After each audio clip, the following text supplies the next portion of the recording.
Check. Alright. Okay. Thank you, Stephen, and thank you the worship team. Saya personally ya, saya secara pribadi saya menikmati our time of worship selama beberapa minggu belakangan ini. Do you love it? And I believe Tuhan kita ingin membawa kita kepada satu certain dimension, satu dimensi pujian penyembahan yang menyegarkan bagi kita semua. Karena it's really important, sangat penting sekali bagi kita untuk bisa menikmati hadirat Tuhan. Be comfortable, bisa nyaman berada di dalam hadirat Tuhan. Oke? Jangan biarkan the other person kiss the girl. Oke, or kiss the man. You must kiss yourself. Oke? Karena worship atau penyembahan itu seperti kissing. It's like seperti bercium-ciuman gitu, oke? Saudara mau kalau pacar saudara yang nyiumin bantu di subkon sama orang lain? I don't think so. Nggak ada yang mau kan? Jadi saudara, worship team yang ada di sini itu membantu saudara sekalian untuk bisa dalam tanda kutip mungkin masuk, atau saya lebih senang supaya saudara bisa menikmati akan hadirat Tuhan. Menikmati daripada manifestasi daripada hadirat Tuhan sendiri. Saya mengerti bahwa hadirat Tuhan itu karena Tuhan sendiri sudah ada di dalam kita, amin. Tuhan sendiri itu, dia itu tidak kemana-mana, dia tidak masuk keluar dari pintu ini, oke. Begitu ada yang berbuat salah, begitu ada yang langsung keluar, gitu ya. Hadirat Roh Kudusnya itu gampang sekali, gitu ya. Iya, Roh Kudus kan katanya sensitif, seperti merpati, gitu ya. Begitu saudara gitu, ada yang mungkin nguap sedikit karena saudara kemalaman, karena nonton bola semalaman, langsung Roh Kudus pergi dari hadiratnya, gitu loh istilahnya. Itu tidak akan terjadi, saudara. Karena Roh Kudus tetap ada bersama-sama dengan saudara bagi yang sudah percaya dan menerima Tuhan Yesus Kristus sekali untuk selama-lamanya. Amen. Is with you, He is with you forever and ever. Dan Dia adalah Roh Kudus, Dia adalah Roh penghibur, dan Dia adalah Roh kebenaran. Jadi kalau ada sesuatu hal yang saudara ucapkan tidak benar, Dia nggak ikutan ngomong amin. Tetapi begitu saudara mengucapkan janji Tuhan dan kebenaran, Dia akan ngomong amin bersama-sama dengan saudara. Dan janji Tuhan yang diucapkan oleh dua orang yang sepakat, itu adalah ya dan amin, dan segala sesuatunya akan terjadi. Amin. So that's why saudara, saya sangat excited sekali dengan our period atau season atau musim di mana kita saat ini kita sedang masuk. Kita tahu tema tahun ini yaitu adalah Tuhan memberi, God gave. Tetapi bukan hanya itu saja, yaitu ada beberapa hal yang Tuhan mau kita fokus di tahun ini. Kelihatannya hal yang simple, kelihatannya hal yang mungkin hal yang kita sering lakukan lah, setiap minggu itu kita lakukan. Yaitu apa? Ada yang masih ingat? Leaders? Apa aja? Kayaknya masih ngantuk deh pagi ini. Tadi dapat kopi nggak? Gitu. Saudara, kita akan melihat 3 hal ini, yaitu doa, puji-pujian dan penyembahan, kemudian perjamuan kudus dan minyak urapan, dan yang ketiga, our giving, our offering, and our tithing. Amin. Dan ini adalah 3 hal yang Tuhan ingatkan kepada saya untuk kita bisa melihat hal ini bukan hanya untuk kita mengenal, bukan kita mendapatkan knowledge, tapi kita boleh mendapatkan yang dinamakan revelation atau pewahyuan tentang hal ini. Pewahyuan itu tidak jauh-jauh, saudara. Pewahyuannya itu mengenai satu orang, yaitu Yesus Kristus, dan hanya Yesus Kristus saja. Tidak ada steps. There should be no steps. Karena di dalam Kristus tidak ada steps. Karena Allah telah naik steps untuk mengorbankan dirinya di atas kayu salib, dan kita berada di tempat yang tinggi bersama-sama dengan Dia. Amin. So, saudara, saya diingatkan di satu bagian dari firman Tuhan. Kemarin saya lagi melihat lagi gitu ya, dan Tuhan ingin saya lebih lagi masuk, yaitu kepada puji-pujian dan penyembahan. Saya pikir mengenai protection, tapi kayaknya Tuhan ingin mengingatkan saya bahwa wisdom, bahwa puji-pujian dan penyembahan itu akan menuntun kita kepada hikmat. Oke, puji-pujian dan penyembahan akan menuntun kita kepada hikmat. Saudara-saudara, di 1 Raja-Raja pasal yang keempat ayat 29 sampai 31. Ini mengenai Raja Salomo. Saudara-saudara mengenal Raja Salomo adalah raja yang paling kaya yang ada di seluruh dunia. Dari dulu sampai sekarang belum ada yang ngalahin. Amin. Kekayaannya itu belum ada yang mengalahkan sama sekali. Dikatakan, dan Allah memberikan kepada Salomo hikmat dan pengertian yang amat besar, serta akal yang luas seperti dataran pasir di tepi laut. Saudara-saudara bisa membayangkan ya, bahwa Salomo itu bukan hanya kaya, tetapi dia itu sangat amat bijaksana. Dia itu amat sangat berhikmat.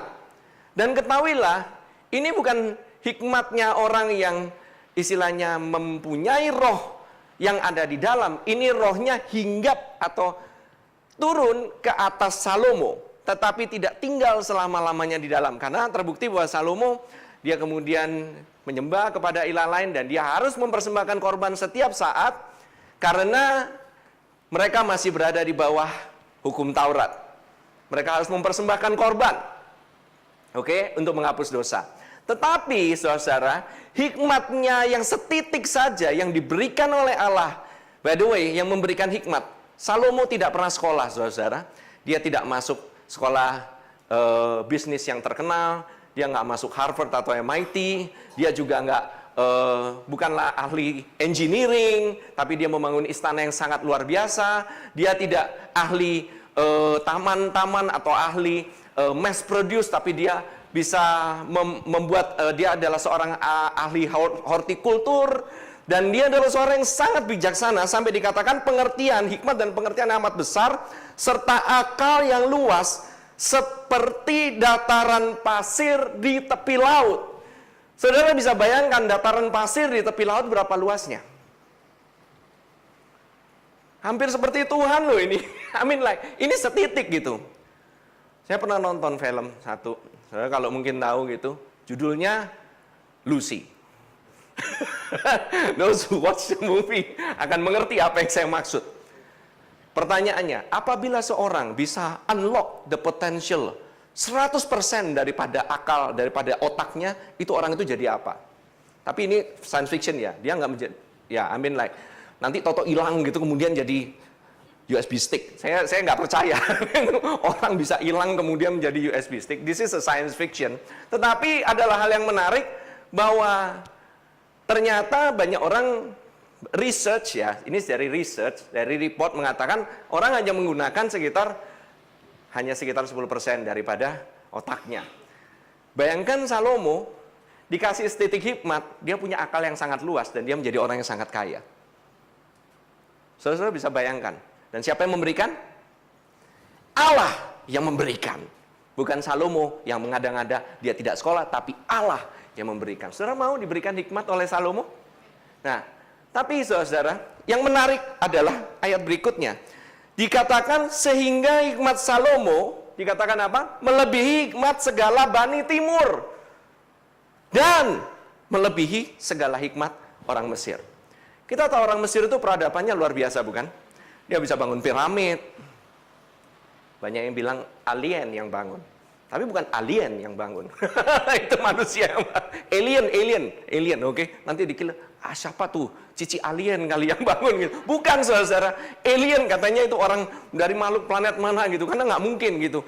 Ukurannya bisa presisi segala macam. Well, that's human wisdom.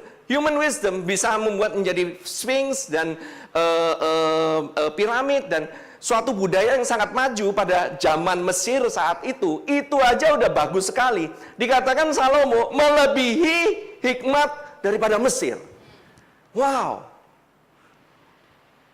Saya juga kepengen kalau punya kayak gitu juga. Dengan kayak begitu, punya ide bisnis yang mudah sekali. Dia bisa do business with anybody, dan itu langsung sukses. Nah, yang menarik ini di ayat berikutnya. Dikatakan ia lebih bijaksana daripada semua orang. Benar ya? Daripada Etan orang Esrahi itu. Berarti ini Etan orang Esrahi itu udah bijaksana sekali. Betul nggak? Ya dong. Dia sudah mempunyai hikmat yang luar biasa dong. Oke. Hold on saudara. Saudara jangan kaget dengan nama-nama ini. Nanti saya kenalkan. Kenapa ada 3 nama ini? Dikatakan dan daripada Heman. Bukan Herman. Heman. Bukan He-Man. Bukan He-Man. Itu Master of Universe. Oke. Kalkol dan Darda, anak-anak Mahol. Sebab itu ia mendapat nama di antara segala bangsa sekelilingnya. Jadi Salomo menjadi sangat terkenal. Ini orang-orang ini siapa sih sebenarnya? Saudara kalau research, ini ada hubungannya dengan it's a bunch of guys yang sekelompok orang yang menamakan dirinya the Navy SEAL of Praise and Worship Team. Elite Worship Team. Nah, Elite Worship Team dikatakan ini orang yang sangat bijaksana. Dan Salomo di atasnya. Jadi, saudara, kalau tahu nama-nama ini ada hubungannya dengan Asaf gitu. By the way, yang dinamakan Mahol, tau Mahol? Bukan Maho, Mahol. Mahol, itu artinya itu dance. So, anak-anak Mahol, son of the dance. Woi, saudara tahu step up? Lebih canggih dari step up ini. Yeah, can you imagine? Son of the dance. So dance and music is art. Mereka ini jago di bidangnya. Mereka ini luar biasa. Dan mereka ini pemuji dan penyembah Tuhan, saudara. Dan mereka ini mempunyai kebijaksanaan yang luar biasa sekali. So blessed are you, the worship team. Saudara mungkin bukan masuk tim elit kayak gimana, but you worship God and you usher the people in the presence of the Lord. Tahuilah bahwa Tuhan Yesus itu hikmatnya melebihi hikmat Salomo. Dan dia ada di dalammu. Saya percaya saudara punya hikmat melebihi daripada even hikmatnya Salomo. Amin. Nah, saudara, Daud dulu punya mighty man. Orang-orang pahlawan yang gagah perkasa. Betul? Dia itu pahlawan yang gagah perkasa, dia sanggup mengalahkan banyak orang. Tetapi nggak ada dibilang bahwa Daud mempunyai orang yang sangat bijaksana atau mempunyai wisdom, mempunyai hikmat. Enggak. Dibilang orang-orang itu sangat berani dan mereka do exploits, mereka itu melakukan hal-hal yang luar biasa. Tetapi saudara, dikatakan Daud itu membuka jalan bagi Salomo untuk bisa membangun bait Allah. Untuk bisa membangun istana Salomo yang luar biasa itu. Tetapi bukan dia yang membangun. Dia hanya membuka jalan dengan cara dia buat blueprintnya, dia buat denah birunya, dia buat the construction engineering. By the way, zaman dulu itu nggak ada sekolah ITB, saudara. Belum ada sekolah yang mempelajari engineering, insinyur, konstruksi bangunan. Gimana Daud bisa bikin? This must be the wisdom of the Lord. Karena apa? David is a worshipper. Daud itu penyembah. A touch of his presence, hanya setitik aja sanggup membuat orang sangat berhikmat. That's why kita ada di sini, kita tiap minggu. Kita nggak bisa sekedar meremehkan lagi puji-pujian penyembahan loh, saudara. This is very important. Ini sangat berbahaya bagi ketidaktahuanmu. Ini sangat berbahaya bagi kehidupanmu yang sering gagal itu dan sering khawatir itu. Ini sangat menguntungkan bagi kehidupanmu yang akan mengalami hal-hal yang luar biasa ini. Amin. Nah, saudara, kalau kita tahu, Daud itu menciptakan, ya dia itu selain psalmis, Salomo dia menciptakan, dia itu menggubah banyak sekali sajak, lagu-lagu, puisi. Dikatakan bahwa dia itu menggubah 3.000 amsal.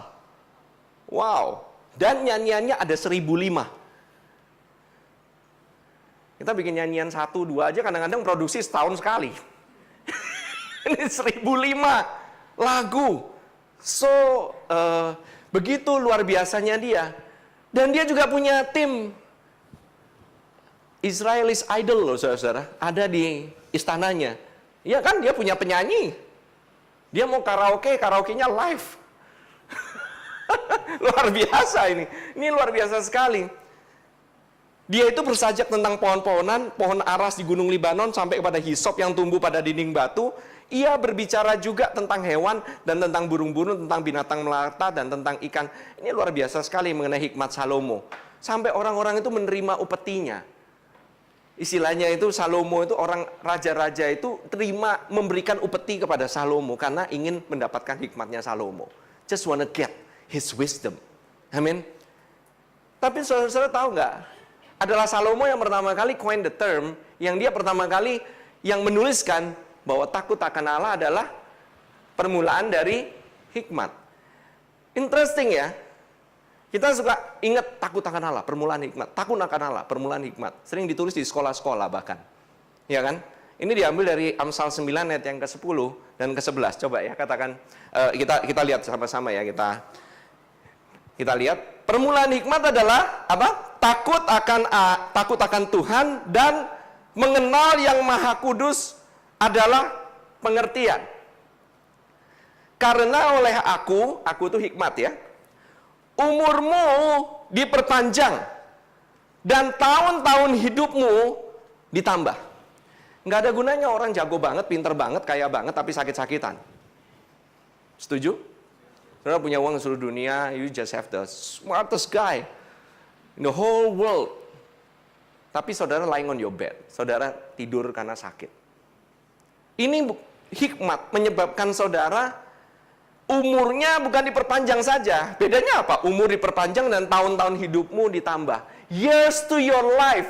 Berarti saudara bukan cuma punya umur panjang, tapi dalam panjangnya umurmu itu bertahun-tahun, itu kehidupanmu akan semakin bertambah. Kualitas kehidupanmu juga bertambah. You want to have that. Saudara mau, saudara seharusnya kepingin punya itu. Karena percuma kalau umurnya panjang tapi sengsara terus. You can have a long life but you suffer, percuma. Tapi kalau saudara punya umur yang panjang dan saudara mengalami kelimpahan, wow, that's a fulfilled life. Itu kehidupan yang luar biasa, saudara. Kalau kita mau hal ini, berarti kan kita harus dimulai dengan bukan dari permulaan hikmat, tapi dengan takut akan Allah. Karena permulaan hikmat adalah takut akan Allah. Tapi kita suka takut mendengarkan kata takut akan Allah ini. Benar kan? Kayak takut ular gitu. Takut apa gitu loh. Saudara tahu nggak bahwa takut akan Allah, Tuhan Yesus, dia membahasakan dengan bahasa yang baru. Dan ini menenangkan kita semua. Dikatakan di Matius 4 ayat 8 sampai ke 10, bahwa dan iblis, saya nggak kasih dan langsung, ini bisa langsung. Waktu itu iblis dia membawa Tuhan Yesus ke gunung dan dia dicobai. Ini pencobaan ketiga. Dia katakan dia mau perlihatkan semua kerajaan, dikasih semuanya akan kuberikan jika kamu menyembah aku. Maka berkatalah Yesus kepadanya, "Enyalah iblis, sebab ada tertulis, engkau harus menyembah Tuhan Allahmu dan hanya kepada Dia sajalah engkau berbakti." Menyembah di sana itu dibilang ada tertulis. Berarti ada tertulis di Perjanjian Lama, bukan? Yesus mengquote dari Perjanjian Lama. Quote-nya dari mana? Dari Ulangan 6 ayat 13 dikatakan, engkau harus takut akan Tuhan Allahmu, kepada Dia haruslah engkau beribadah, dan demi namanya haruslah engkau bersumpah. Kok Tuhan Yesus ganti-ganti? Ya karena Dia yang nulis. Berhak dong. Berarti takut diganti dengan worship. So, kesimpulan. Permulaan hikmat when you worship God. When you worship the Lord, you just begin wisdom. Oke, belum nyampe ya, tapi beginning. Saudara memulai hikmat itu. Jadi kalau saudara udah sama-sama udah menyembah Tuhan, saudara tahu nggak saudara ini orang yang berhikmat. You are in the right place at the right time. Saudara berada di tempat yang tepat, berada di saat yang tepat, saudara. Amin. Nah, saudara, penyembahan itu membuka jalan masuk kepada manifestasi daripada hadirat Allah sendiri. Jadi hadirat Allah itu bukannya sesuatu hal yang kita seolah-olah mistis. Hadirat Allah gitu, datang gitu kayak wah begitu hadirat Allah datang gitu semuanya berubah gitu kayaknya gitu. Like kayak ada orang gitu begitu masuk gitu ya, gitu nakutin. Dulu tuh saya pernah begitu ada hamba Tuhan masuk ya. itu dua macam.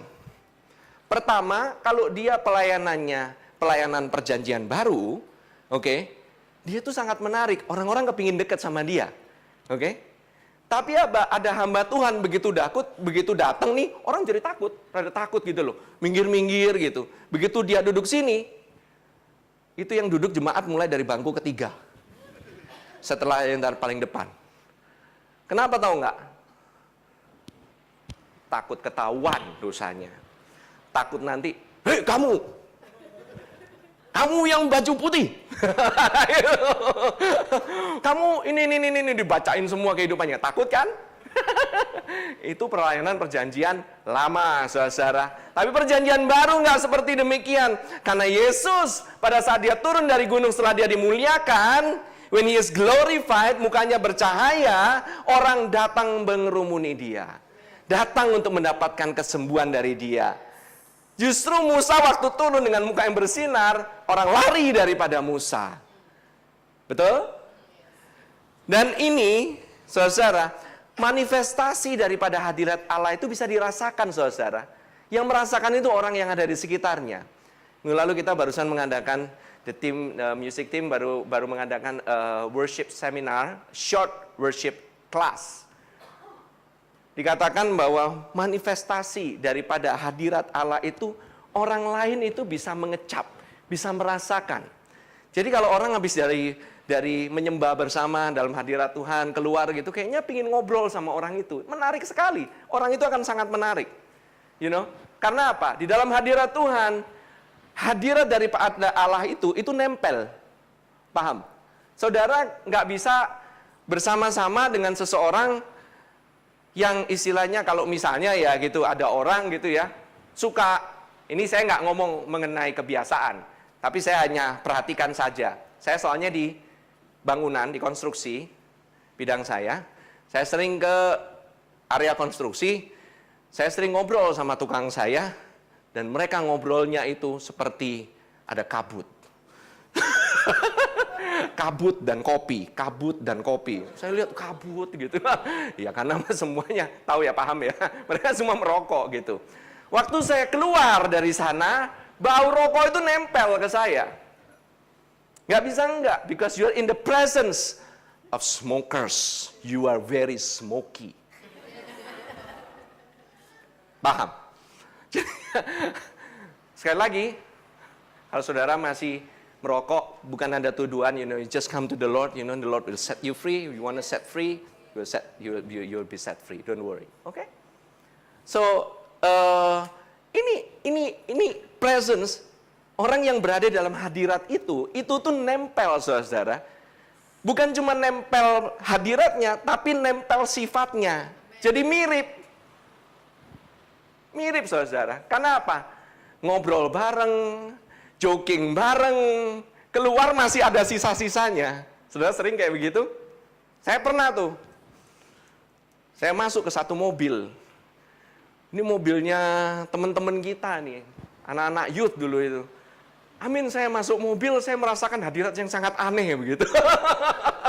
Ngomongnya ngalor ngidul, nggak tahu apa gitu loh istilahnya. Wah, katanya ada yang bilang, this is black anointing bro, this is black anointing. Aku bilang, what is black anointing? Saya bilang, ngomongnya ya begitu, blip, banyak blip gitu. Saya sampai bingung gitu loh, istilahnya pembahasan aneh-aneh gitu. Keluar saya jadi weird sendiri, saya jadi aneh banget gitu loh. Saya ngomong sama istri saya juga jadi aneh gitu. Kamu habis dari mana gitu? Itu dari mobil yang itu. Gitu. Beneran ini, truly, ngomongnya jadi kita juga terpengaruh, saudara. When you are in the presence of God, Tuhan itu suka, dia itu very generous, dia itu suka memberi. Coming out of that, saudara jadi kepingin memberi. Saudara jadi pingin mengasihi, give grace more to the people. Lebih mengampuni lah begitu loh, oke? Unlike beberapa yang kalau istilahnya nggak benar-benar gitu ya, begitu keluar dari lapangan parkir gitu langsung sodok-sodokan, wah parkir kan sana sini, rebutan keluar gitu ya, Sampai sekarang saya belum pernah melihat di SSS terjadi demikian. Karena tempat parkirnya luas sekali. Sangat luas sekali, saudara. Semuanya saling memberikan jalan. Wah, luar biasa sekali. Saya pernah loh, waduh, pepet-pepetan sama orang gereja keluar di lapangan parkir. Wow, gitu loh.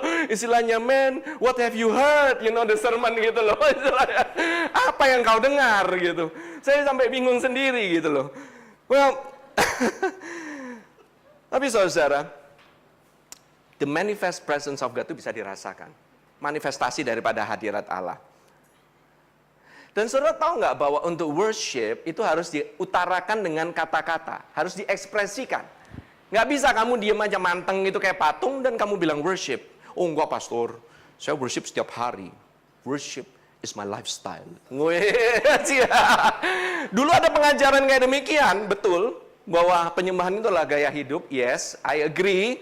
Kamu bangun, kamu ngapain gitu, is a worship to the Lord. Kamu bekerja, is a worship to the Lord. Oke lah, oke. Saya percaya akan hal itu. But, I was challenged, saya merasa tertantang. Coba cari kata penyembahan adalah gaya hidup, coba cari di Alkitab, ada nggak?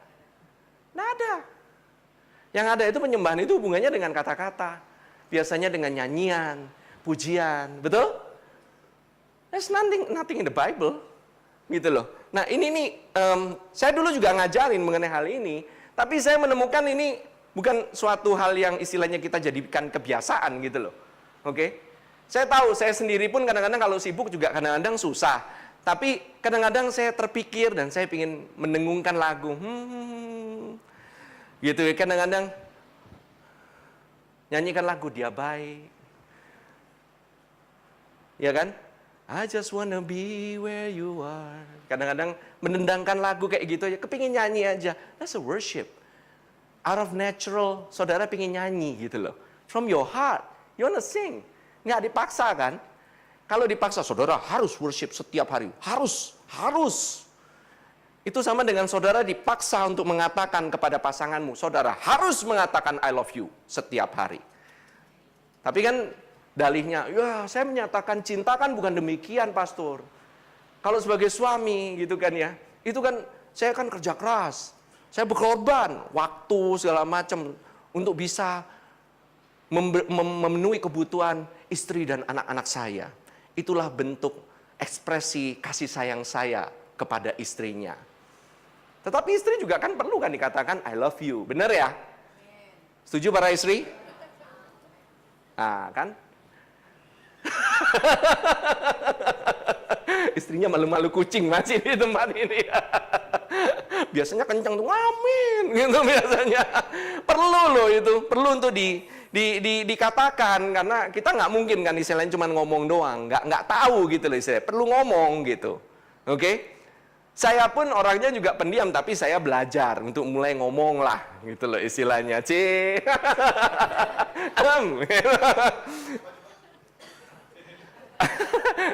Disuruh nyoba bro. Yakin? I love you baby.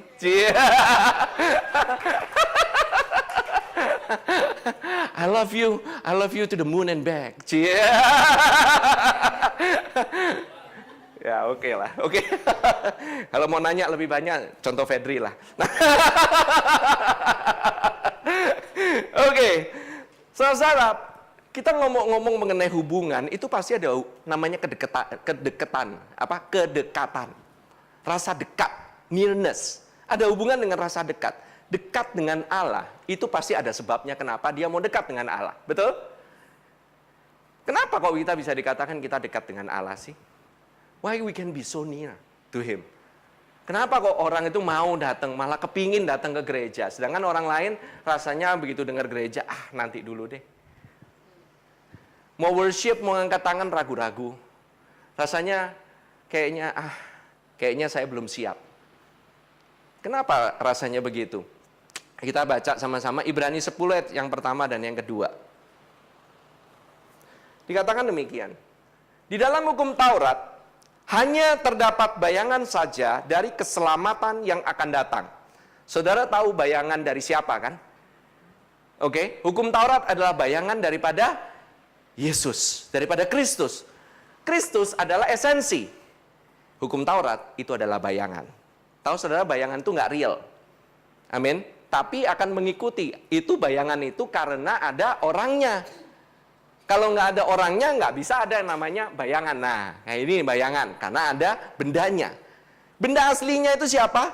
Yesus. Bayangannya siapa? Taurat. Oke? Dan bukan hakikat dari keselamatan itu sendiri. Karena itu dengan korban yang sama, yang setiap tahun terus-menerus dipersembahkan, hukum Taurat tidak mungkin, tolong digarisbawahi, tidak mungkin menyempurnakan mereka yang datang mengambil bagian di dalamnya. Ketahuilah saudara-saudara bahwa hukum Taurat itu diberikan bukan untuk dilakukan sebisa-bisanya. Bukan, saudara-saudara. Hukum Taurat itu untuk menunjukkan ketidakmampuan kita. Hukum Taurat itu layaknya seperti cermin. Cermin saudara lihat, tapi saudara lihat ada cemong, ada gimana. Jangan salahkan cerminnya, jangan salahkan. Jangan pecahin cerminnya, gara-gara saudara lihat muka saudara, kok kayak semboy, kiamboy gitu. Please, saudara jangan dipecahin. Tapi saudara ngaca untuk saudara bisa membersihkan, bukan? Dan saudara tidak pernah membersihkan muka dengan cermin. Nggak bisa, saudara-saudara. Please, don't do that. Oke? Jangan lakukan ini di rumah. Saudara, hukum Taurat itu diberikan supaya kita bercermin. Kita tahu, ngaca, ini loh, kita nggak mampu. Hanya Kristus yang bisa membersihkan kita. Sekali untuk selama-lamanya. Dikatakan, sebab jika hal itu mungkin, pasti orang tidak mempersembahkan korban lagi. Sebab mereka yang melakukan ibadah itu tidak sadar lagi akan dosa setelah disucikan berapa kali? Berapa kali? Berapa kali? Berapa kali? Untuk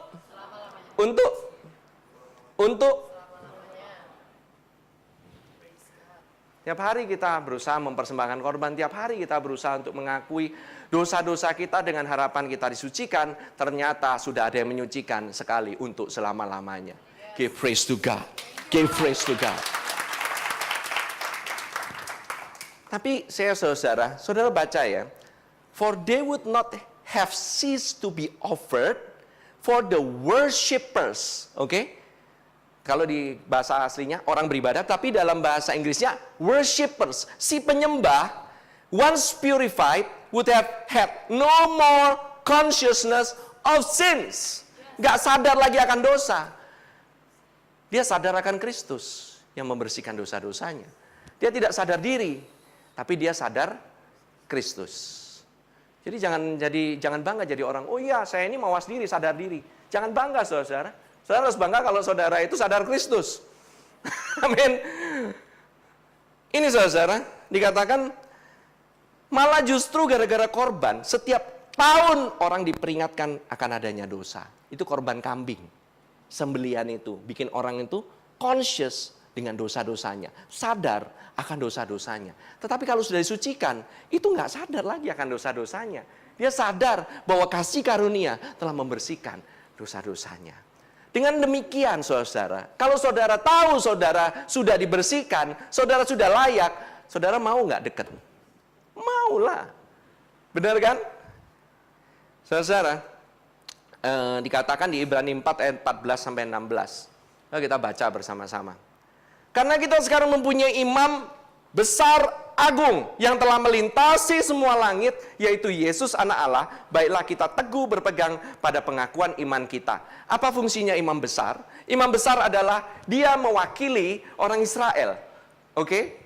Jadi kalau Yesus sebagai imam besar kita, artinya dia mewakili kita semua.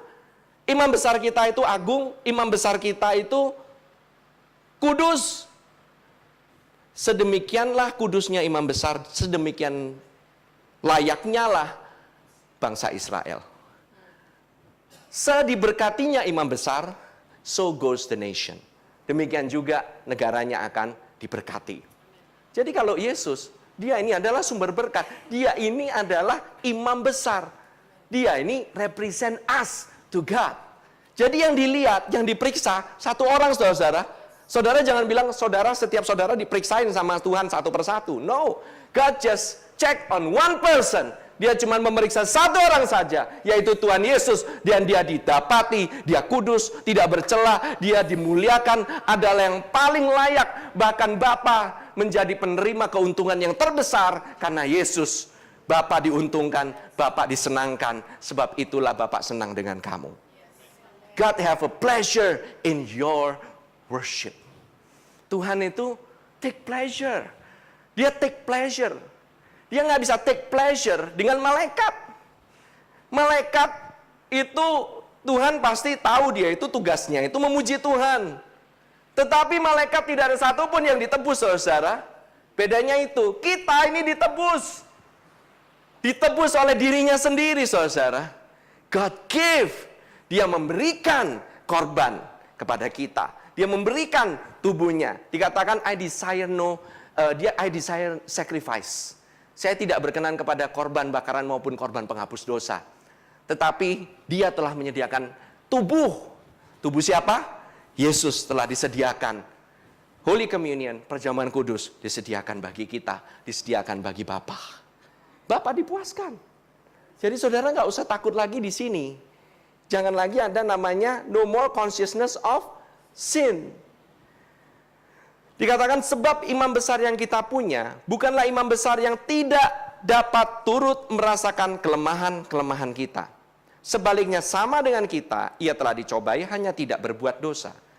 Kalau saudara merasa bahwa saudara saat ini sedang down, saudara sedang lemah, saudara sedang bilang, masalahku ini besar sekali. Tidak ada orang yang bisa menyamai dengan masalahku. Tidak ada orang yang mengerti akan masalahku. Ini aku punya kesakitan sendiri, aku simpan sendiri, cuman aku sendiri yang tahu, dan mungkin Tuhan juga bisa tahu. Dia bukan hanya tahu, dia merasakan, dan dia dicobai di segala poin, tetapi dia tidak berdosa. Ketahuilah bahwa dia adalah wakil daripada kita. Allah udah nggak heran. Allah melihat kamu kayak gitu, dia nggak jublak turun daripada tahtanya. No, dia kaget, wih gede ya masalahnya. Enggak kayak begitu saudara, dia tahu, wih perasaannya menyedihkan sekali ya. Wow, so melankolik, so drama ya, gitu loh istilahnya. No, Allah nggak kaget, saudara. Dia karena sudah mengerti bahwa Yesus dicobai di segala poin, dan dia mengenal kelemahan kita, dan dia merasakan kelemahan kita. Sebab itu, karena dia turut merasakan, marilah kita dengan penuh keberanian menghampiri apa? Tahta kasih karunia, supaya kita menerima rahmat dan menemukan kasih karunia untuk mendapat pertolongan kita pada waktunya. You come to the throne of grace because of Jesus. Saudara dekat kepada tahta kasih karunia karena Yesus. Kebenaran yang dia kenakan kepada kita itu lebih benar daripada kebenaranmu. Kamu mungkin nggak benar. Kamu mungkin bisa lemah, kamu mungkin bisa jatuh, kamu mungkin bisa galau, tapi Yesus nggak bakalan pernah galau. Cuy. Saudara kalau mau worship nggak mungkin dari jauh, saudara. Saudara maunya dekat. Orang pacaran maunya dekat kan? Pernah ada pacaran maunya sambil jarak jauh? Oh, I love you, I love you too. Teriak-teriakan dari jarak jauh. No, you worship not from afar, but from near. Worship timnya ada. Piano aja bro. My mighty man. Gary. I just wanna be where you are. Kasih aja lah bro ya. Apa aja gitu. Itu aja. I just wanna be where you are. I just wanna be where you are. Dwelling daily in your presence. I don't want to worship from afar. Draw me near to where you are. Saudara, just want to get close to Him. Just feel, saudara rasakan pelukannya. Saudara rasakan kasih karunia-Nya. Saudara rasakan cinta kasih-Nya. Saudara rasakan dikecup. Saudara rasakan dicium. Kisah Snow White.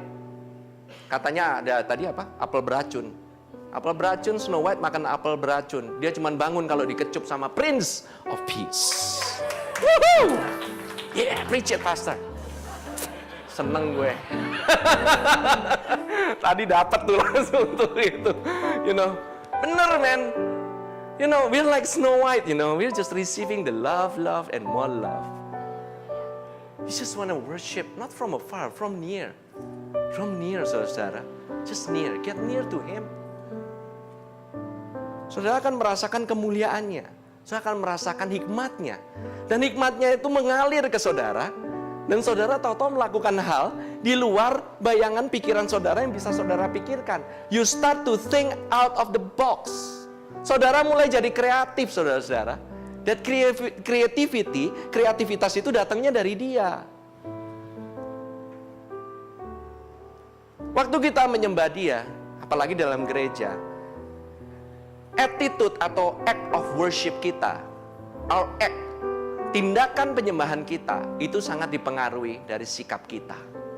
Sikap kita apa? Bukan sikap kita menurut diri sendiri. Sikap kita atau our attitude toward God. Apa yang kita pikirkan mengenai Dia. Bukan apa yang kita lakukan untuk Dia, tetapi apa yang Dia telah lakukan untuk kita. Kamu mikirin apa yang sudah Dia lakukan 2000 tahun yang lalu. Itu akan membuat saudara gampang untuk worship. Just see His love. Dia sudah mengasihimu 2000 tahun yang lalu. All the way. Dari semenjak dunia diciptakan. He loves you and He loves me. Amin. Kalau kita percaya bahwa kita telah dihapuskan dosanya sekali untuk selama-lamanya, there should be no more guilty feeling. Tahu nggak? Ketahuannya bukan waktu kita nyembah dalam gereja. Nyembah dalam gereja semua mau ambil sikap, men. Ambil sikap begini, asik gitu ya. Kadang bisa enjoy. Pikiran masih mikirin, Senin gimana? Udah mau gajian. Cukup gak ya? Aduh, bulan tua nih. Haleluya. Saudara, waktu kita dalam keseharian kita, kadang-kadang kita jarang datang kan. Waktu kita lagi berasa guilty, kayaknya saya nggak do our part. Kayaknya saya bulan ini kayak rada males gimana gitu. Aduh, saya bikin kesalahan, keputusan dalam bisnis. Oh my God. Mungkin ini konsekuensi saya yang harus saya tanggung. Have a quiet time, ntar dulu. Mau enjoy listening, muter CD aja rasanya kadang-kadang males. Sometimes you feel like that. Ketahuilah, itu artinya kita masih ada guilty feeling. Pas lagi memang hari itu kita melakukan hal yang gak berkenan kepadanya. Rasanya, Tapi sekali lagi, kita datang kepada Dia bukan karena apa yang kamu lakukan benar, tetapi apa yang kebenarannya yang sudah lakukan bagi kita semua, saudara. Itu yang membedakan. Tahu yang bisa membenarkan cuma apa? Darahnya. Darahnya saja yang menutupi.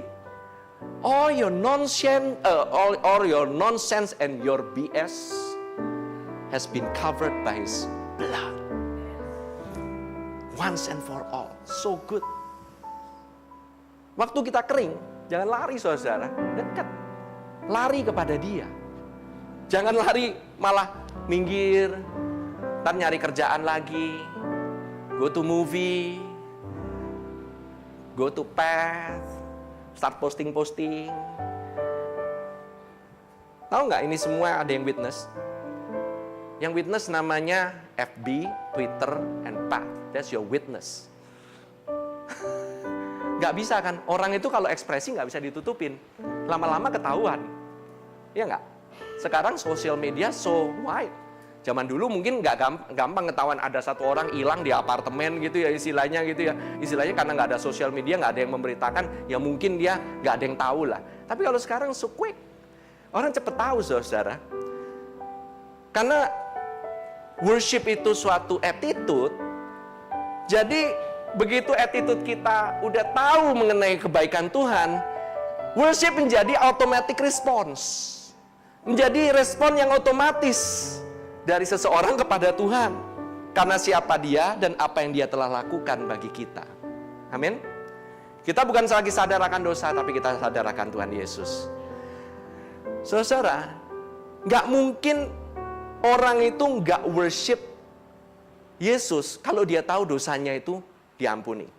Karena tahu nggak bagaimana untuk mengalihkan seseorang daripada dosa, mengalihkan seseorang daripada problem, mengalihkan seseorang daripada sesuatu yang dia sedang geluti, harus ada yang lebih tinggi dan lebih mulia dan lebih indah daripada hal itu. Makanya worship itu adalah jalan masuknya, so that you will focus. Kalau kamu setiap hari fokusnya di bola, lihat bola, seneng bola, bisa nggak setiap hari gitu, misalnya satu hari gitu nggak nonton bola? Susah kan? Sulit. Ekspresi itu akan kelihatan. Jadi saudara, kamu dalam keadaan benar maupun nggak benar, just come to Him. Amin. Kadang-kadang caramu nyembah mungkin nggak benar. Mungkin kamu masih conscious banget gitu. Ini sama kayak anak kecil. Anak saya, Airin yang paling kecil, kadang-kadang bahasa Inggrisnya masih berantakan. Dia paling suka nulis I love you. Tapi I love you-nya nulisnya suka salah-salah. Entar ditulis pakai F, V-nya. Kadang ditulis pakai L-U-V, I love you. Kadang ditulis I-L-O-P, I love you.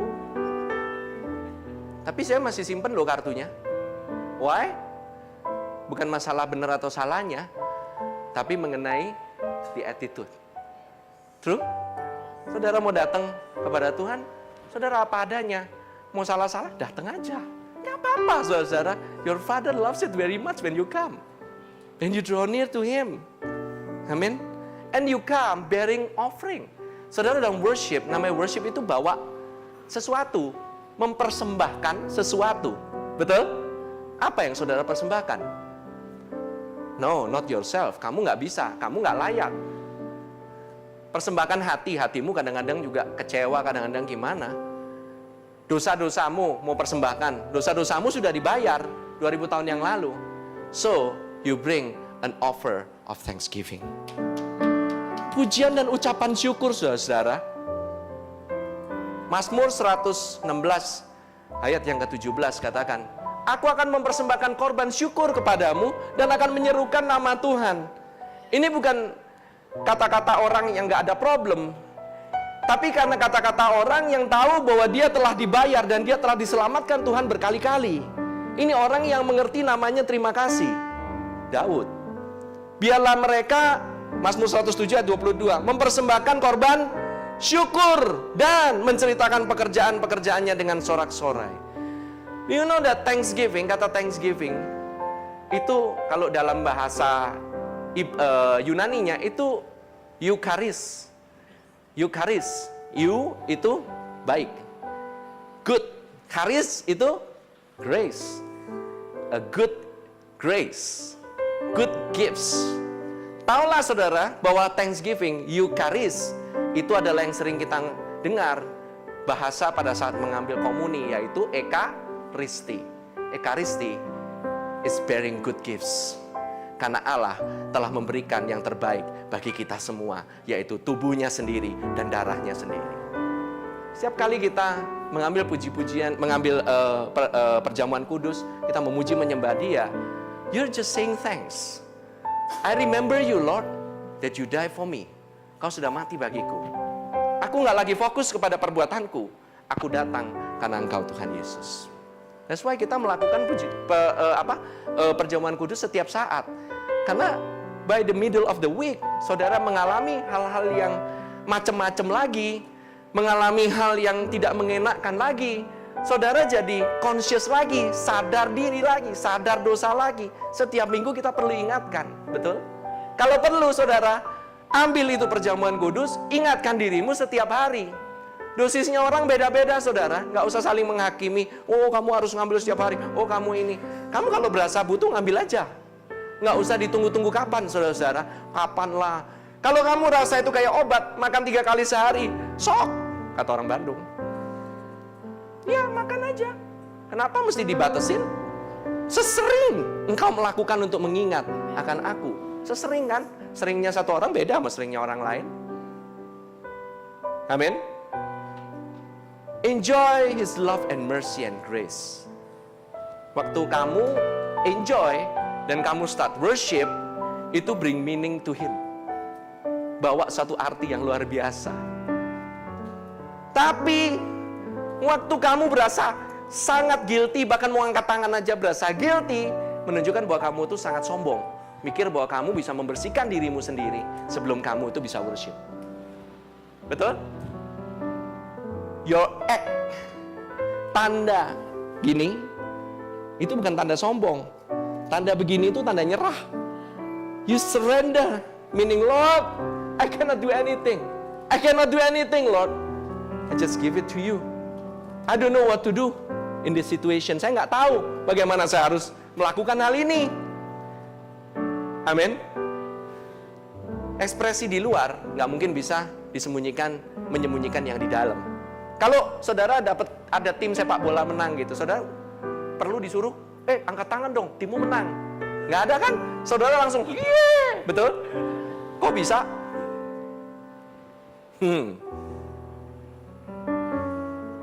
I will enter His gate with thanksgiving in my heart. I will enter His court with praise. Betul? I will enter His gate with thanksgiving, saudara. Matius 6 ayat 31 sampai 33 katakan, sebab itu janganlah kamu khawatir dan berkata, apakah yang akan kami makan, apakah yang akan kami minum, apakah yang akan kami pakai. Saudara tahu bahwa kalau kita gak worship, pasti kita lagi diem dalam kekhawatiran kita, betul? You know, kekhawatiran itu letaknya di mana, tahu nggak? Ini tahu nggak saudara? Secara fisiologi ini otak nih, itu dibagi dua, kanan sama kiri. Sedikit pelajaran biologi, oke? Ya, saudara kalau kemari ya, itu saudara belajar banyak loh, nggak biologi, politik, apa aja belajar gitu loh istilahnya. Bahasa-bahasa, street talk, pokoknya update banget deh. Hampir sama lah, sama detik.com gitu, sama update-nya lah, mungkin. Bahkan yang lagi, sekarang aja lagi sambil khotbah aja ada yang nge-tweet, lagi masuk page gitu. You know, so updated. Saudara tahu nggak? Otak kiri, otak kanan, otak yang kiri ngatur yang kanan, otak yang kanan ngatur yang kiri, itu bersilangan, bukan? Nah, otak yang kiri, itu otaknya itu lebih logis, analisis, berpikir, menghitung.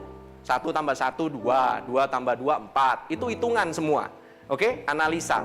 Namanya dia logismos. Logis. Nah, yang sebelah kanan itu ngatur yang kiri. Yang kanan itu otak sebelah kanan, right brain, itu tuh mengatur kreativitas, imajinasi. Oke? Hal-hal yang di luar, out of the box, imagination, kreativitas, art, music, itu ada di sebelah kanan. 90% orang di seluruh dunia rata-rata pakai otak kiri. Hanya 10% kurang lebih yang pakai otak sebelah kanan. Otak sebelah kanan namanya dianoia. Oke? Dianoia itu imajinasi, pemikiran, mimpi sebelah kanan. All the dreams. Kalau anak kecil, itu dulu itu imbang, kiri dan kanan. Mereka bisa analisa, tapi juga mereka juga bisa kreatif. Makin gede, makin ngitung. Wah, nggak cuan nih. Waduh. Bocuan orang ini.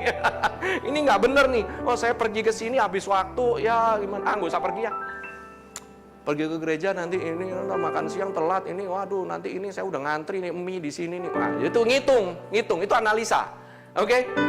Worry, khawatir, itu di sebelah kiri. Otak sebelah kiri.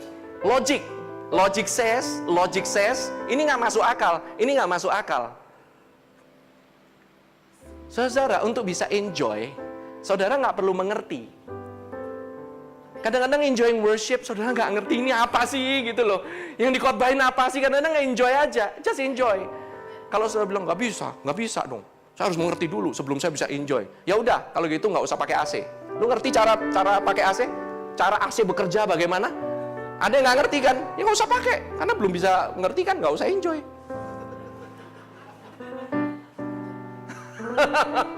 You don't need to understand in order to enjoy.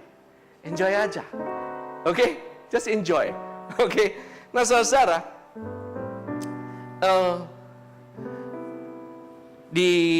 saya ini ya, bacain di Efesus yang pertama. Ini nggak ada sih. Ini nggak ada. Efesus yang pertama, ayat yang ke-17 dikatakan, kita meminta kepada Allah Tuhan kita, Yesus Kristus, yaitu Bapa yang mulia itu, supaya Ia memberikan kepadamu roh hikmat dan wahyu untuk mengenal Dia dengan benar. Roh hikmat dan wahyu, the spirit of wisdom and revelation. Dan supaya, dibilang apa? Wisdom and revelation supaya apa? Mengenal Dia dengan benar. Mengenal bahwa Allahmu itu Allah yang baik, yang tidak menghukum kamu lagi akan kesalahanmu. Mengenal Dia yang benar, Bapamu itu Bapa yang baik, bukan Bapa yang pelit. Dan supaya apa? Ia menjadikan mata hatimu, the eye of your understanding, mata hatimu itu terang, agar kamu mengerti pengharapan apakah yang terkandung dalam panggilannya, betapa kayanya kemuliaan bagian yang ditentukannya bagi orang-orang kudus. Mata hatimu terang, your eye of understanding. Open the eye of understanding. Matamu itu terang. Understanding di sana, pengertianmu itu, understanding, itu dia noia. Artinya imajinasimu itu terbuka. Jadi kalau roh hikmat turun dan roh pewahyuan turun, imajinasimu itu terbuka. Kalau kamu mengenal Allah dengan benar. Your creativity itu terbuka, saudara. Saudara tahu the best orang-orang yang ada di seluruh dunia itu yang pakai otak sebelah kanan rata-rata. Itu creating something, very imaginating. Waktu kita semakin tua, bahkan dikatakan, kamu jangan ngimpi. You stop dreaming and you stop dreaming. Kamu dare bahwa kamu bisa mempunyai usaha sendiri. Some of you are struggling. Untuk punya usaha sendiri aja memang masih struggling. Wow, nggak berani. Nanti kenapa nih kalau misalnya hitungan nggak masuk bagaimana? Sometimes it's out of logic. You just step in. Amin. Ini menarik sekali, saudara. Nah, tadi saya mana? Saya teruskan dikit ya. Terusin dikit aja. Cepat sekali waktu berlalu. I will close. Matius 6 ayat 31 sampai 33. Sebab itu janganlah kamu khawatir dan berkata, apakah yang akan kami makan, apakah yang akan kami minum, apakah yang akan kami pakai. Semua itu dicari bangsa-bangsa yang tidak mengenal Allah. Akan tetapi Bapamu yang di surga tahu bahwa kamu memerlukan semuanya itu. Ini ayat yang terkenal. Tetapi carilah dahulu kerajaan Allah dan kebenarannya, maka semuanya itu akan ditambahkan kepadamu. Therefore do not worry, itu sama dengan take no thought. So, kalau kamu masih take a thought, masih mikirin, berarti kamu worry dong. Masih kepikiran, apa yang kamu pakai, apa yang kamu minum, apa yang kamu makan. Kamu kepikiran, you take a thought. Bagaimana caranya saudara bisa menghilangkan itu? You have to replace your thought. Saudara harus gantikan pikiranmu. Dikatakan, for after all these things the Gentiles seek. Nah, itu seek-nya, mencari di sana. Itu kata-katanya adalah epizeteo. Oke? Epizeteo. Saya akan jelaskan nanti ya. Dikatakan kemudian, but seek first. Seek di sana, itu bukan epizeteo. Itu zeteo. Kemudian, first-nya itu proton. Saudara tahu kan proton? Mobil proton. Mobil pertama. Yang first and foremost, ranking paling atas, skala prioritas nomor 1. Itu adalah seek first the kingdom of God and His righteousness. Bukan your righteousness. Maka semuanya akan ditambahkan. Nah, apa sih yang kita khawatirkan? Apa yang kita worship setiap hari? Itu yang kita khawatirkan. Itu kan fokusnya di sana. Dia bilang kita mau cari kerajaannya dahulu. Kata dahulu, proton, itu memang Nomor satu yang kamu paling cintai, kamu paling hargai, yang kamu paling perhatikan. Nah, dicari bangsa-bangsa, epizeteo, yang tidak mengenal Allah, itu artinya mencari dengan segenap kekuatan sampai kita keringat, peras pikiran, semua tenaga kita. Nah, tapi Tuhan mau kita itu cari. Itu zeteo. Zeteo itu lain. Zeteo itu to hunger, to desire, to worship. Lapar, merasa butuh. Ada suatu keinginan yang dalam, kepingin banget tanpa paksaan. Nggak usah susah payah. Coba kalau sekarang Pastor Fedri ingin mengajak saudara untuk mau makan buffet bersama-sama. Saudara usah dipaksa? Perlu dipaksa? Nggak perlu dipaksa. Pastor Ferry mungkin perlu dipaksa, tetapi dia yang lain nggak akan dipaksa, semuanya akan siap. Siap pastor, kapan? Ayo jalan.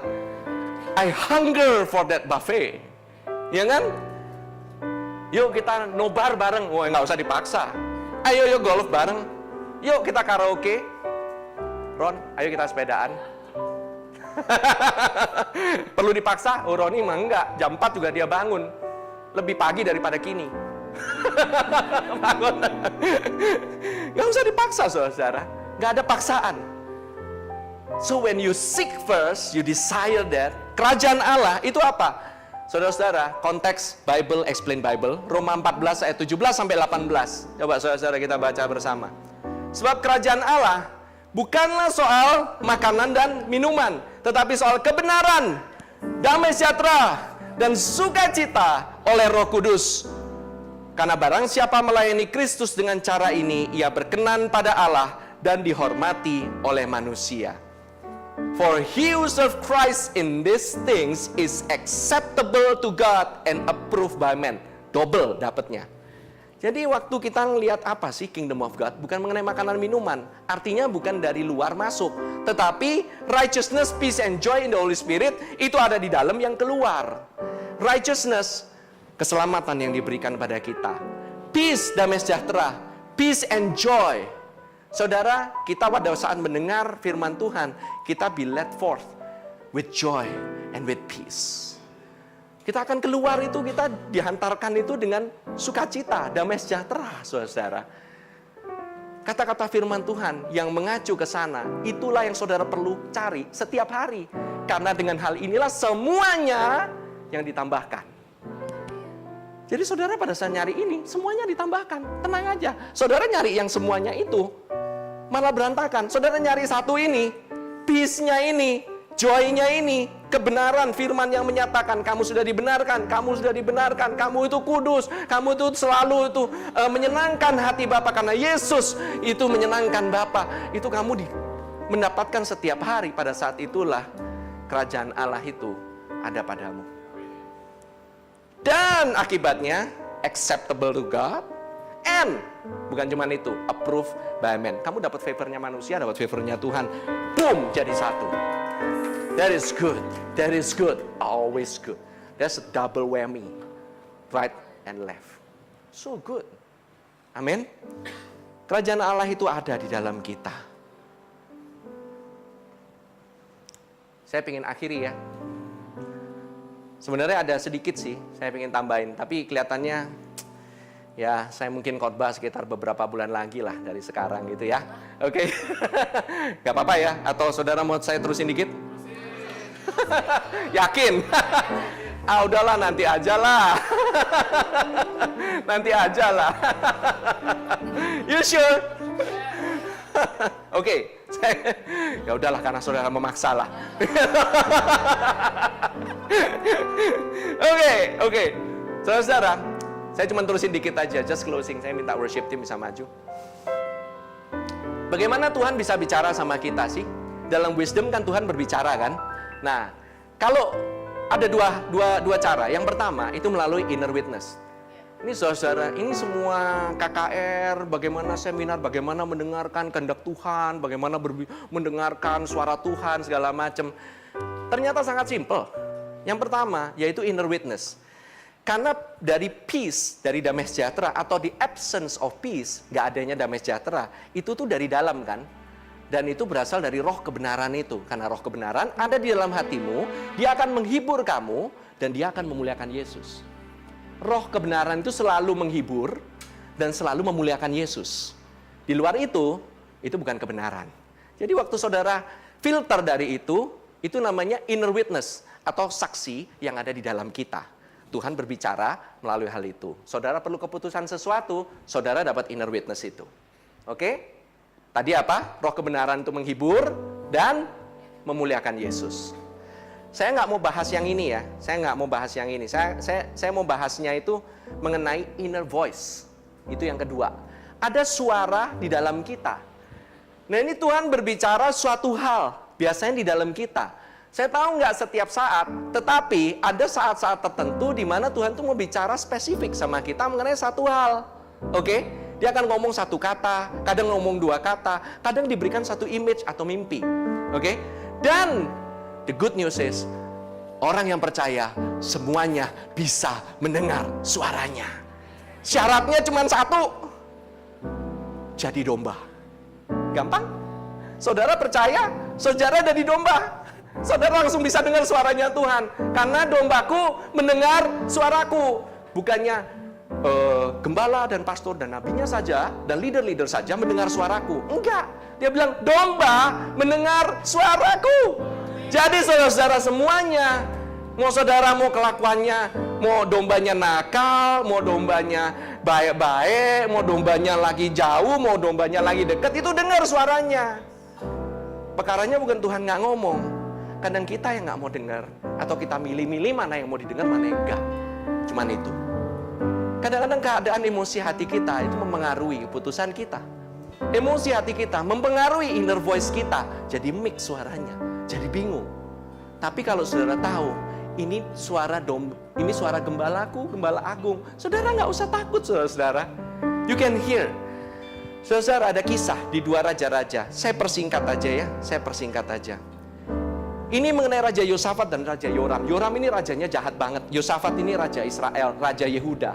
Dan dia waktu itu berperang. Dia itu nggak ada yang namanya itu, dia mau jalan, dia mau melawan Moab. Ini 3 raja lawan Moab. Moab ini ganas banget gitu. Moab ini harus dibasmi.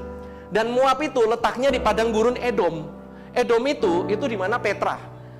Yang bagi yang nanti kita ke Israel, nggak tahu kita sempet apa enggak, maybe not. But Petra itu dari Aman, Yordan itu ada yang namanya The Red Mountain, atau bukit yang merah warnanya. Itu semuanya merah semua.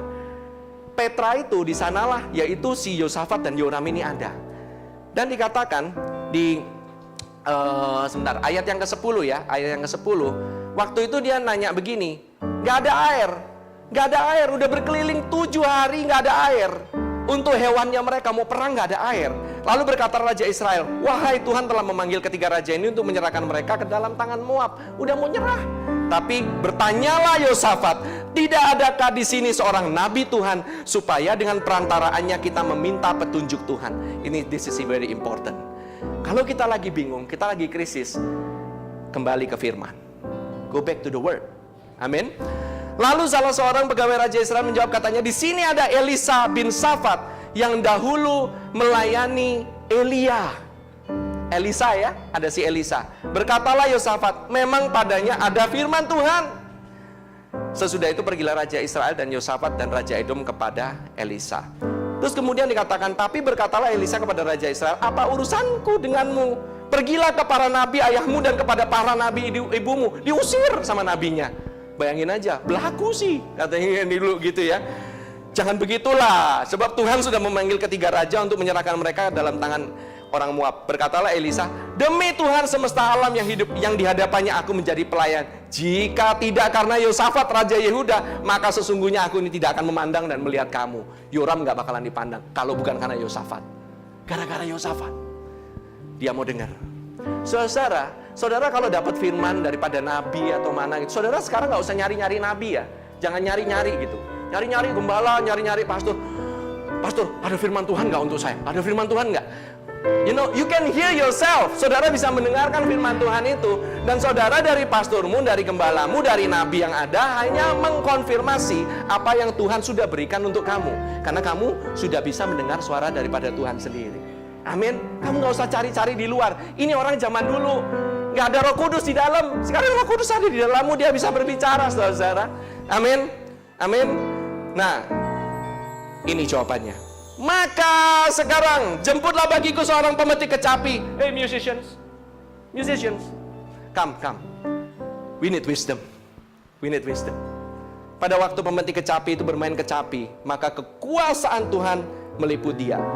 Singkat kata, mereka disuruh bikin korban, motong korban sampai basah semua dengan tanahnya basah.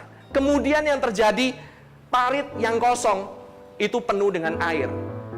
Tapi yang dilihat sama orang Moab itu airnya warnanya kayak darah. Tahu nggak kenapa? Karena bukit-bukit sekelilingnya warnanya merah. Jadi airnya refleksi kayak darah. Wah, mereka pasti udah bunuh-bunuhan. Mereka semua, wah ini gampang nih makanan empuk. Jebret, langsung dijebak sama 3 raja ini, sama Yosafat. Menang. The solution comes waktu mereka worship. You wanna worship? Let's just worship.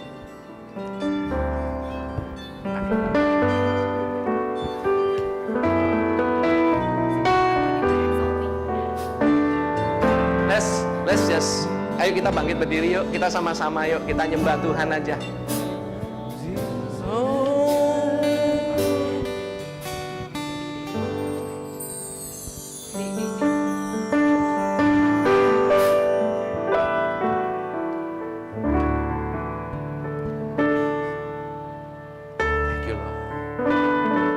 I exalt thee.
kasih Tuhan. Haleluya.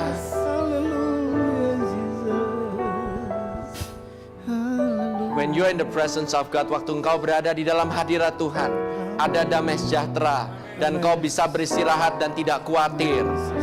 Iblis tidak dapat mengalahkan orang yang penuh dengan damai sejahtera dan beristirahat di dalam pekerjaan Yesus yang sudah selesai di atas kayu salib.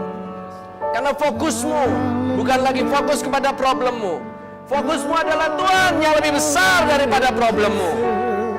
Dan pada saat engkau berada di dalam damai sejahtera, when you are at peace, your body is at peace.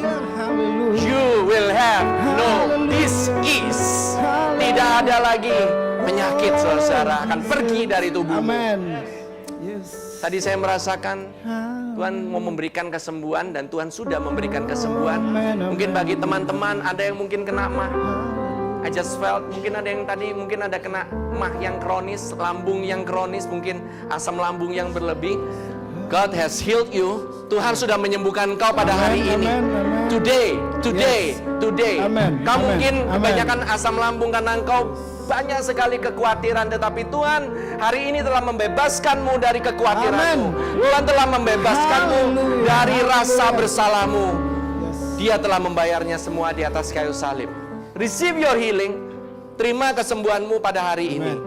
Siapa yang tadi kena sakit mah, tahuilah bahwa engkau sudah disembuhkan pada hari ini. Thank you Lord Jesus. Thank you Lord Jesus. Ada yang mungkin pernah kena back problem. God said, back problem. Tulang belakang yang bermasalah. Tulang belakang yang bermasalah. Tuhan saat ini menyembuhkanmu. God is healing you. God is healing you. Saat ini Tuhan menyembuhkanmu. Tuhan menyembuhkanmu. Amen. Haleluya. Kamu mungkin merasakan ada seperti jamahan yang panas ya. Kayak ada warm feeling. Kayak ada seperti aliran yang hangat mengalir dalam tubuhmu. That's the anointing of God. Itu urapan daripada Tuhan. Just receive. Mungkin kau nggak mengerti apa yang sedang terjadi pada tubuhku, tapi enjoy aja. Just nikmati saja. Thank you Lord Jesus. Thank you Lord Jesus. Terima kasih Tuhan Yesus.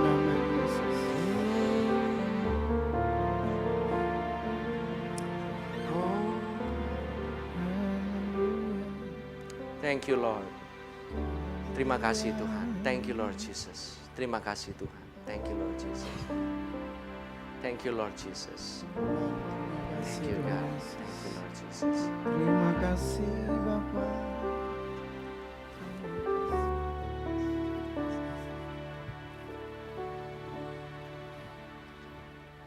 Give thanks with a grateful heart. Give thanks unto the Holy One. Give thanks because He's given Jesus Christ, His Son.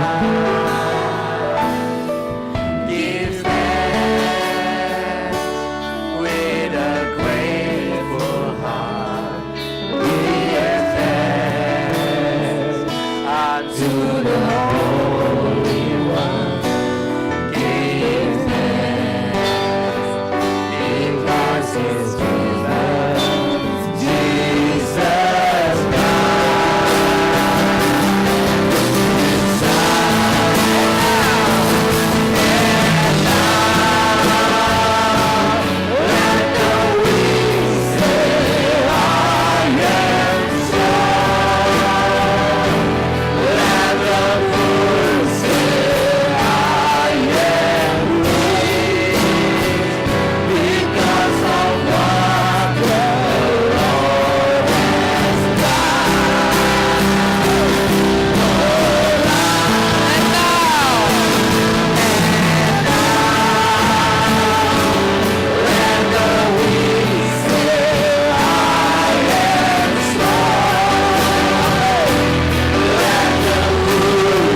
tidak bisa membiarkan kesempatan ini.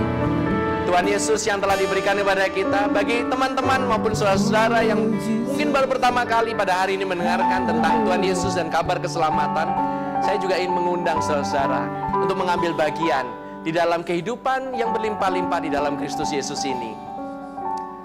Bagi saudara-saudara yang pertama kali ingin menerima Dia sebagai Tuhan dan Juru Selamat, boleh ikuti doa saya. Tuhan Yesus, terima kasih. Engkau telah membayar semua dosa-dosaku. Engkau adalah korban yang menyucikan aku sekali untuk selama-lamanya. Terima kasih Tuhan Yesus, Engkau membayar segala kesalahanku. Aku dibenarkan, bukan oleh kebenaranku sendiri, tetapi aku dibenarkan dan aku diberikan kekudusan oleh-Mu. Terima kasih Tuhan Yesus, aku diangkat menjadi anak-Mu. Aku duduk di samping Allah Bapa, sebelah kanan Allah Bapa, menjadi yang dikasihi, the beloved one, Son of God. Terima kasih Tuhan Yesus, identitas diriku saat ini berada di dalam Kristus, dan aku menerima keselamatan ini hanya di dalam nama Tuhan Yesus Kristus.